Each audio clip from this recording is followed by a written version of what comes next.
లక్షద్వీప్లో water problem తీసేయటానికి Israel ప్రభుత్వం 2 సంవత్సరాల తర్వాత చేస్తామన్న ప్రాజెక్టు ఎమర్జెంటీగా ఈ మాల్దీవుల మినిస్టర్లు చేసిన పనికి మేము వెంటనే మీకు ఆ ప్రాజెక్ట్ చేసేస్తామని చెప్పేసి భారతాలు ఆల్రెడీ వచ్చేసారు. టాటా గ్రూప్ ఆఫ్ కంపెనీ కూడా వెంటనే లక్షద్వీపుల్ని మేము అభివృద్ధి చేస్తామని చెప్పేసి ఆల్రెడీ ఇజ్రాయిల్ ప్రభుత్వం వాళ్ళ టెక్నీషియన్ని పంపించేసింది, అక్కడ పనులు మొదలు పెట్టమని చెప్పేసింది. అలాగే టాటా గ్రూప్ ఆఫ్ కంపెనీ కూడా ఆన్ ద స్పాట్లో మేము ఈ లక్షద్వీపుల్ని అభివృద్ధి చేస్తాం, అక్కడ కావాల్సిన ఇన్ఫ్రాస్ట్రక్చర్ని మేము కడతాం, హోటళ్ళు కడతాం, అక్కడ రిసార్ట్లు కడతాం, అక్కడ ఒక మనిషికి అవసరపడే వసతులన్నీ మేము చేస్తామని చెప్పేసి టాటా గ్రూప్ ఆఫ్ కంపెనీ కూడా ముందుకు వచ్చేసింది. ఏమంటే ఒక చిన్న మాట, ఇండియా ఎక్కడ ఎదగాలన్నా ముందు టాటా గ్రూప్ ఆఫ్ కంపెనీ ఉంటుంది, వేరే కంపెనీలు ముందు రావు, ముందు వచ్చేది టాటా గ్రూప్ ఆఫ్ కంపెనీ. ఎందుకంటే వాళ్ళు ఫస్ట్ నుంచి కూడా దేశభక్తులు, దేశం అంటే వాళ్ళకి చాలా ఇష్టం.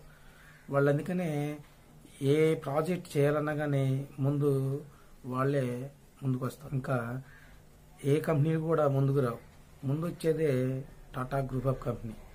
ఇప్పుడు అక్కడ 1 ఇయర్లో మొత్తం టూరిజానికి కావలసిన స్పెషాలిటీలు మొత్తం ఉంటాయి.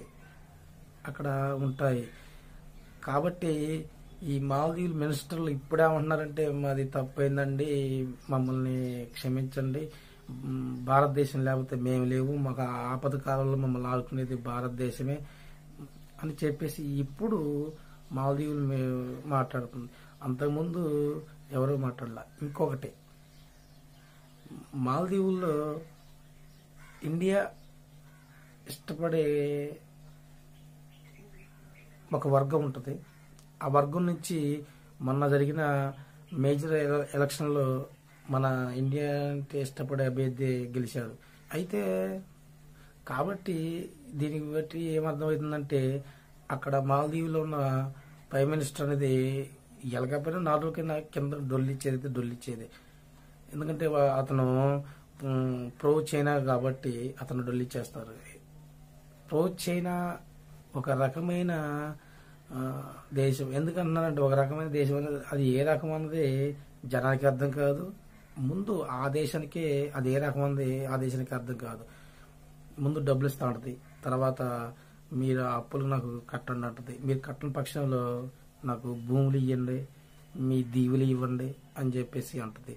అందుకని అది ఏ రకం ఉంది వాళ్ళకే వదిలేస్తున్నాం ఫ్రెండ్స్. ఇంకోటి, మన దేశంలో చాలామంది ఈ చైనా వస్తువులు ఇంకా వాడుతూనే ఉన్నారు. మొన్న ఈ పతంగులు ఎగరేసేటప్పుడు ఒక ఇండియన్ ఆర్మీ మెడ కోసపోయిందని చెప్పేసి టీవీలో రోల్ చేశారు.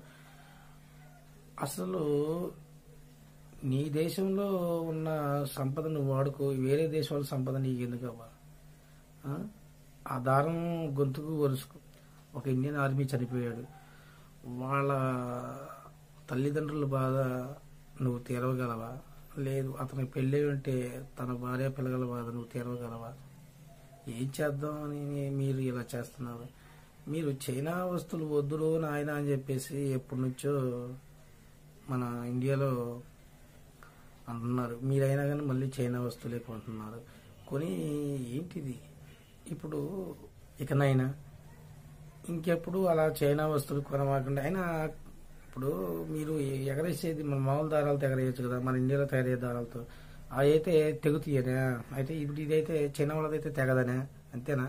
ఇప్పుడు తెక్కపోబట్టే కదా అతను గొంతు కోసుకుంది, అదే తెగిపోతే ఏది ఉండదు కదా.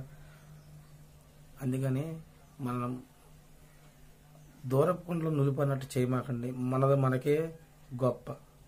ఎదటవాడు నాది గొప్ప అని చెప్పినా మీరు వినొద్దు. ఎందుకంటే మన శక్తి అనేది మనకు తెలుసు కానీ ఎదటోడికి తెలియదు. కాబట్టి ఇంకా చైనా వస్తువులు మీరు వాడమాకండి. ట్రాఫిక్ వేరే దాంట్లో వెళ్ళిపోతుంది. ఇప్పుడు లక్షద్వీప్ గురించి ఇంకా ఏంటంటే మన వాళ్ళు చాలా మంది ఇప్పుడు లక్షద్వీప్ వెళ్తున్నారు. వేరే దేశం ఎందుకు వెళ్ళాలా, అక్కడ పోయి మన డబ్బులు ఎందుకు ఖర్చు పెట్టాలని చెప్పేసి లక్షద్వీప్కి ఇప్పుడు చాలా మంది వెళ్తున్నారు. అది మన మోదీ గారు వెళ్ళిన కానించి మరి చాలా మంది వెళ్తున్నారు.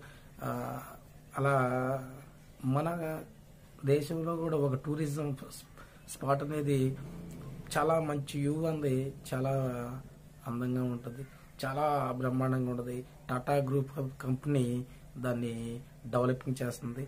అది ఇంకా అద్భుతంగా ఉంటుంది. ఇంతే ఫ్రెండ్స్, జై హింద్.